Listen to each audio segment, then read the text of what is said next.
Ya, kalau melihat apa yang terjadi di karir politiknya Pak Ridwan Kamil, tentu saja ini adalah fenomena yang sangat mengalami turbulensi ataupun penurunan yang sangat tajam dari wali kota Bandung yang sukses, kemudian naik ke Gubernur Jawa Barat, kemudian ia diajukan ke Gubernur DKI Jakarta, namun di titik itu sudah mulai terjadi perubahan, sudah mulai terjadi permasalahan. Apa yang terjadi?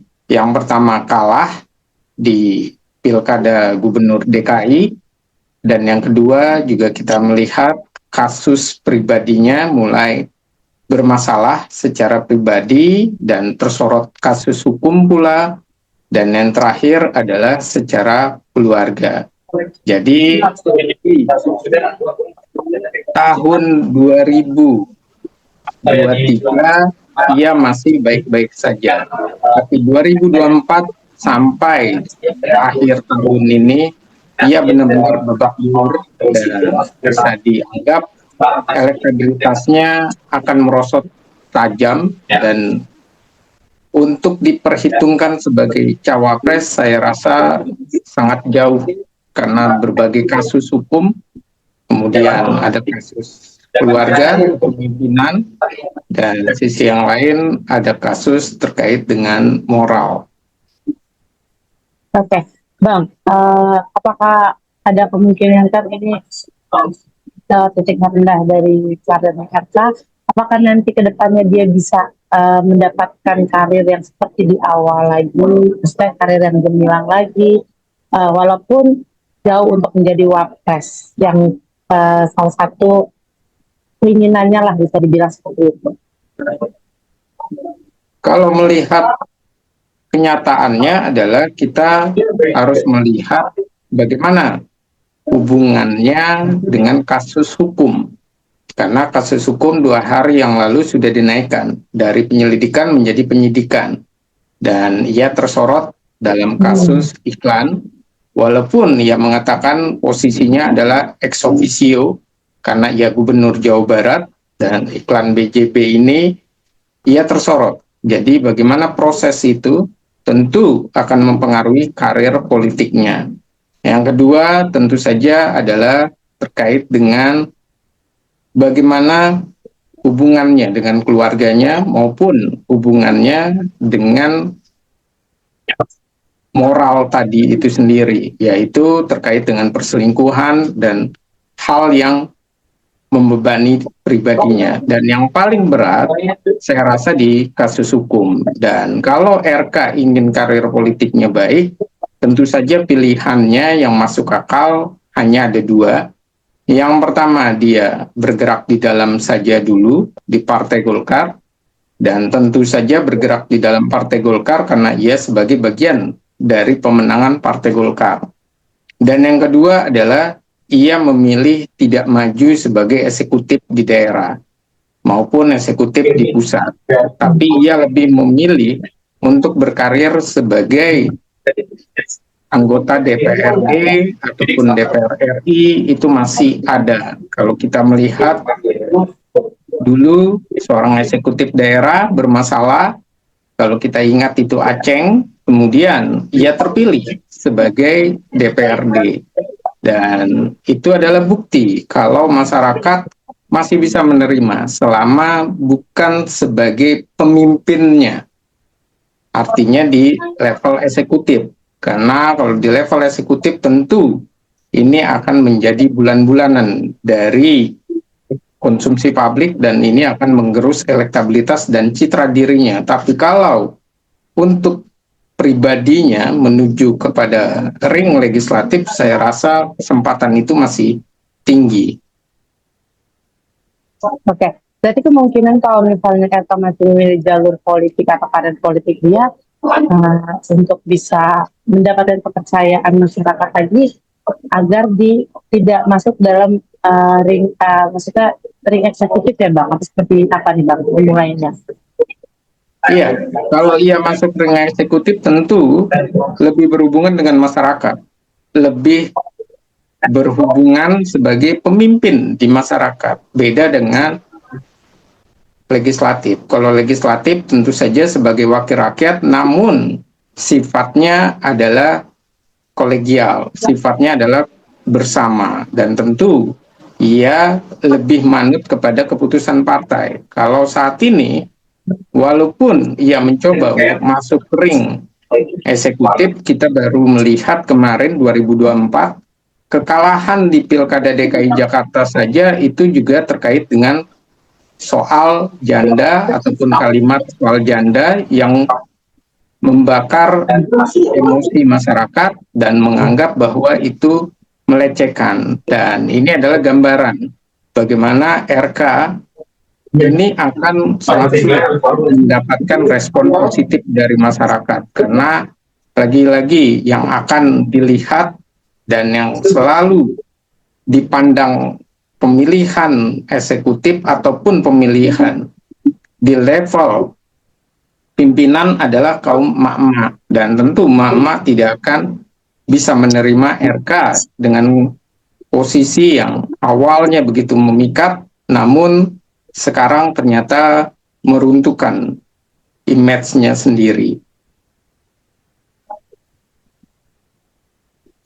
Bang, banyak yang mengatakan juga karir RK merosot tajam ketika ada statement dari salah satu mungkin kenalan dia dari Samario, kita sebut saja ya Bang, itu dari situlah mulai turun, baru terungkapnya korupsi dan sampai hingga sekarang nih Bang. Apakah itu menjadi trigger juga nggak sih Bang?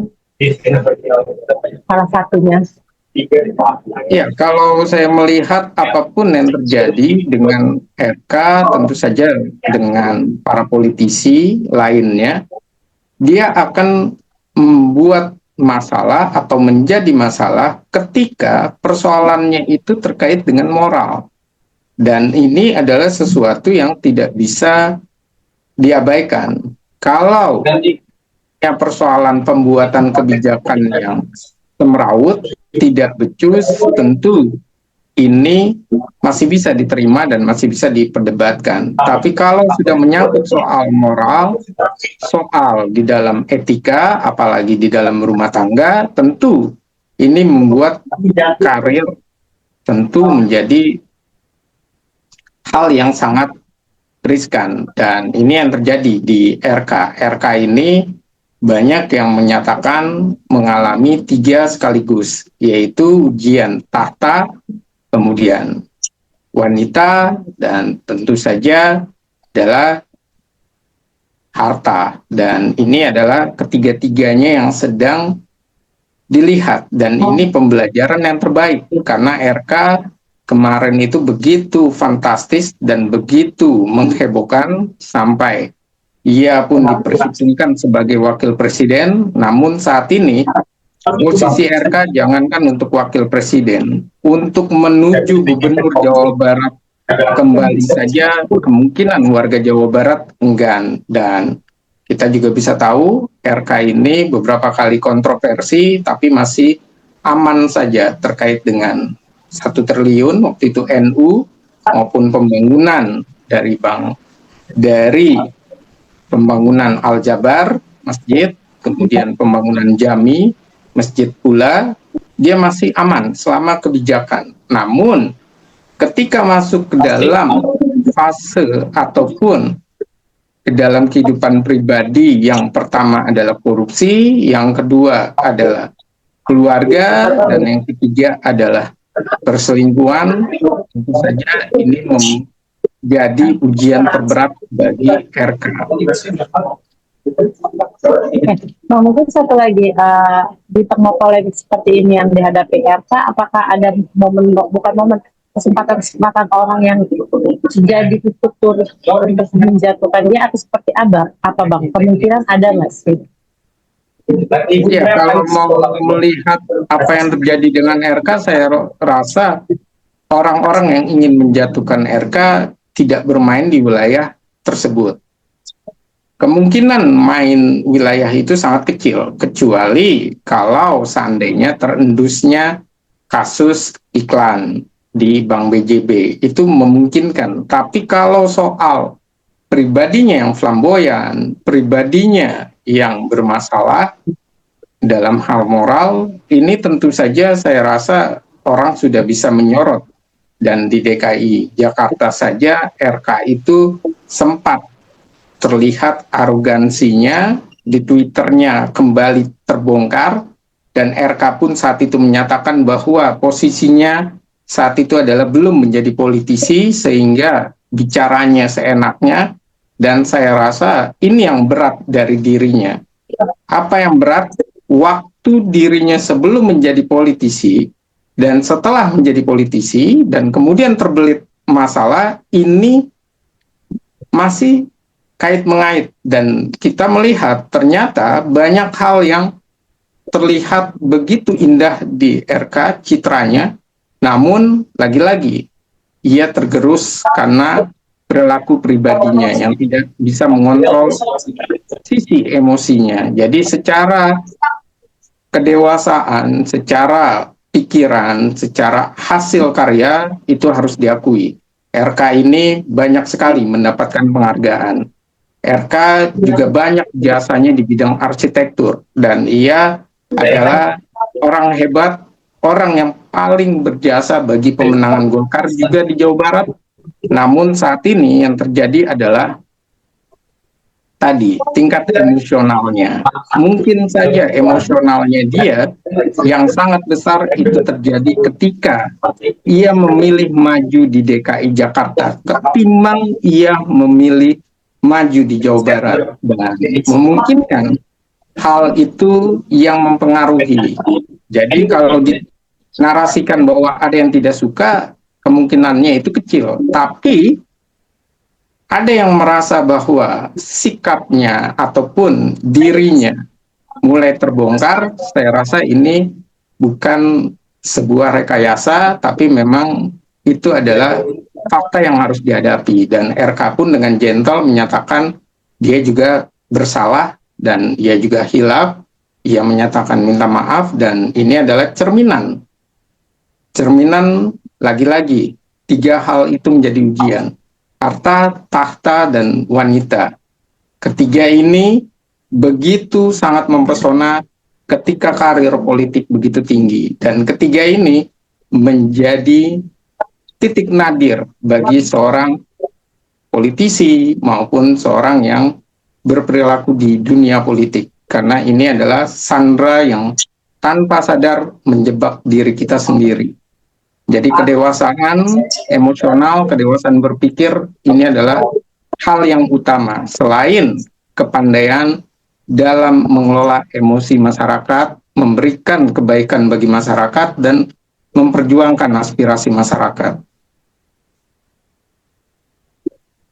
Oke, satu lagi Bang terakhir dari saya. Apa yang harus dilakukan Eka untuk mengembalikan kepercayaan masyarakat terhadap dirinya? Kan mungkin sekarang banyak sekali masyarakat yang sudah tidak percaya, bahkan ya sudah kecewa lah. Seperti apa nih Bang? Yang harus dilakukan oleh RK adalah bagaimana ia memperbaiki ataupun melakukan perubahan dalam posisi peran. Peran sebagai ayah, kemudian peran sebagai pimpinan, artinya dia di politik, dan peran sebagai orang yang menjadi panutan di masyarakat. Dan ini harus terus dihadirkan. Jadi RK harus berani untuk melakukan perubahan dari perilaku dirinya untuk memperbarui posisi perannya. Bagaimana seorang pemimpin ini bukan hanya pemimpin di masyarakat, tapi juga pemimpin bagi keluarganya. Yang kedua adalah bagaimana dia menjadi pemimpin bagi masyarakat dan di partai. Dan saya rasa saat ini adalah ujiannya RK. Bagaimana ia menunjukkan perubahan perilakunya, ia menunjukkan perubahan atau meredefinisi peran itu. Karena yang hadir saat ini adalah awal mulanya masyarakat begitu bangga dan begitu merasa bahwa RK ini adalah sosok laki-laki yang begitu mempesona dengan kepintarannya, dengan jasanya, dengan kinerja di politiknya, tapi hancur berantakan ketika ia tersandung 3 hal sekaligus, harta, tahta, dan wanita. Dan ini yang harus diperbaiki oleh RK. Dan saya rasa tidak ada pengaruhnya kepada Partai Golkar, karena RK selama ini dianggap oleh masyarakat non partisan, dan dia masuk ke Partai Golkar pun saya rasa belum sangat dekat dengan Golkar, karena ia didorong oleh Gerindra, didorong oleh PKS, dan 2024 2023 ia hadir di Golkar, 2024 maju pilkada, dan saya rasa belum sangat mengakar di Golkar. Jadi tidak ada efek yang kena dari Golkar. Secara pribadi ia akan sangat sulit, dan ia harus membangun peran itu, apalagi tentu dengan mantan istrinya ataupun yang lagi gugat cerai, tentu yang sama-sama dari Golkar, ia harus menunjukkan bagaimana bijaksananya, bagaimana ia tetap menghormati mantan pasangannya, dan ini adalah saya katakan redefinisi dari peran dirinya sendiri. Oke, terima kasih Bang. Abang boleh tahu nama lengkapnya Bang siapa Bang? Efriza. Efriza aja, saya tulis nanti Bang. Iya. Dari Citra Institute ya, Mbak. Oke, siap. Terima kasih ya Bang atas waktunya. Selamat malam. Sama-sama.